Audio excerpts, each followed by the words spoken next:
sẵn sàng chưa? Đón lấy nắng sớm phía bên kia chân đồi, từ từ thôi hít hết gió mát ngay nơi ta ngồi. Xỏ giày vào chân ngay, giăng tay lên, theo nhau ta bắt đầu viết nên hành trình ở đây. Nhìn kìa em, bao nhiêu thân quen ở ngay nơi lạ, chân thành giản đơn mà vô vàn điều quý giá. Tạo hồn thơ ngây để ta bình yên cùng nhau sống những ngày trời bao la. Và ta sẽ thấy người dân Việt Nam ở mỗi nước bình thường mà rất phi thường.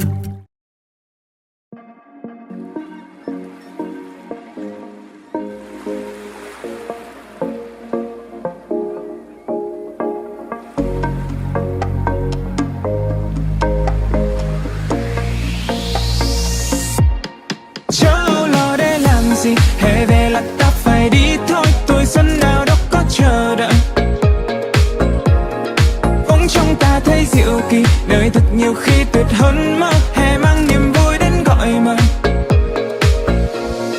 Cần bình yên sau cơn mưa giông, cần nắng lên xua tan đêm đông. Ta cần nơi cho con tim ta thêm yêu đời.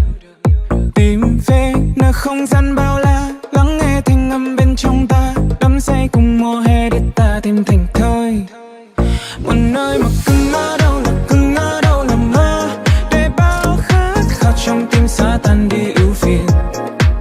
Niềm vui kề bên gió đang gọi tên ước mơ dần đến, hòa trong tiếng nhạc rộn ràng để say trong tình yêu. Có sóng xô cất rì rào và có tiếng cây lá rộn rào, dân mình chẳng phải là chiêm bao, trên lòng bình yên quá.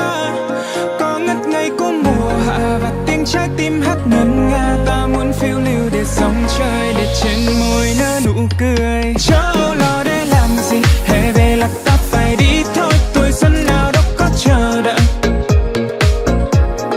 Bỗng trong ta thấy diệu kỳ, đời thật nhiều khi tuyệt hơn mơ. Hè mang niềm vui đến gọi mời.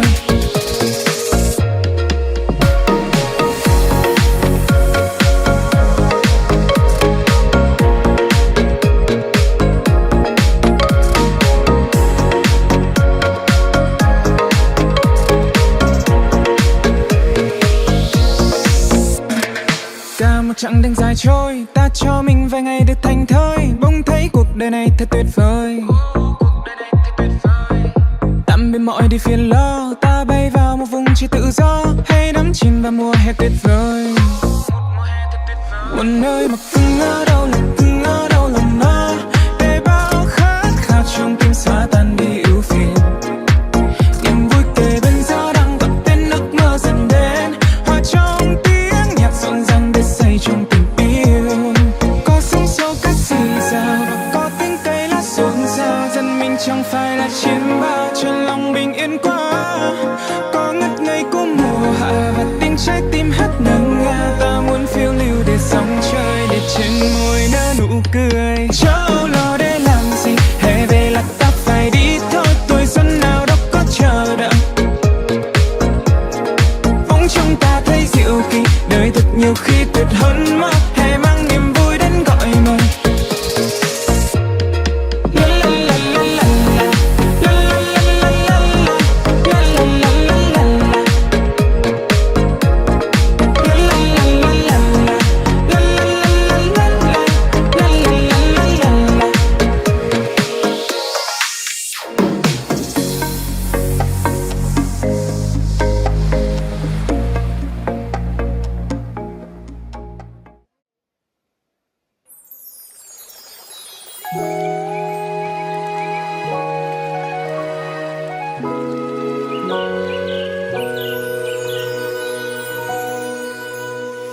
Mát lành như dòng suối, tâm hồn mới chớm đôi mươi, vô tình nơi rừng núi.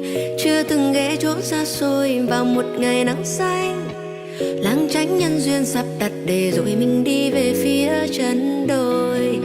Phía bên kia đồi có bầu trời mênh mông, không ai biết trước chuyện chi, có phải như mình ngóng trông. Lắng nghe tim này vững niềm tin ta mang, tuổi trẻ này thênh thang, có ngại chi ta sẵn sàng. Và ta đi, đi vượt hết núi đồi, giai điệu của mây trời đưa về nơi ngập tràn ánh nắng.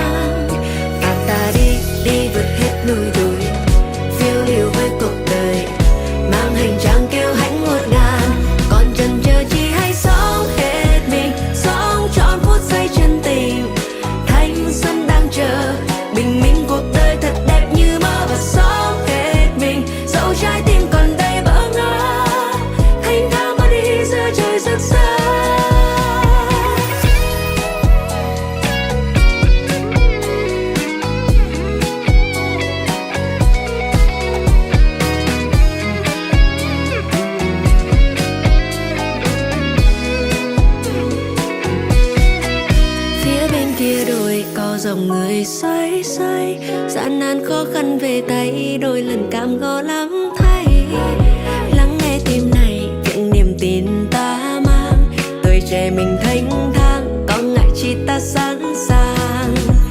Và ta đi đi vượt hết núi đồi, giai điệu của mây trời đưa về nơi ngập tràn ánh nắng. Và ta đi đi vượt hết núi đồi, phiêu lưu với cuộc đời, mang hành trang kiêu hãnh ngột ngàn. Còn chần chờ chi hãy sống hết mình, sống trọn phút giây chân tình.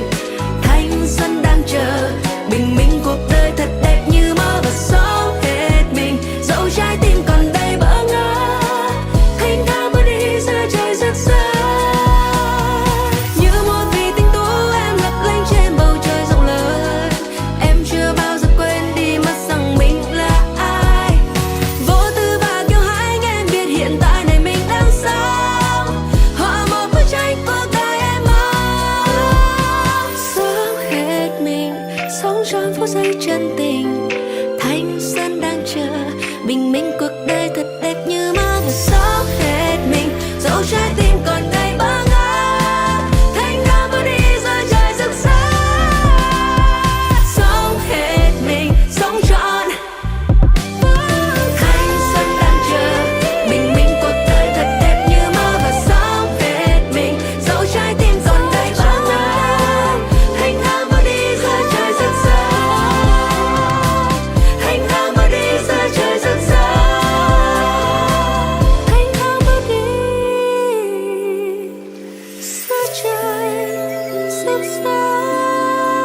Thank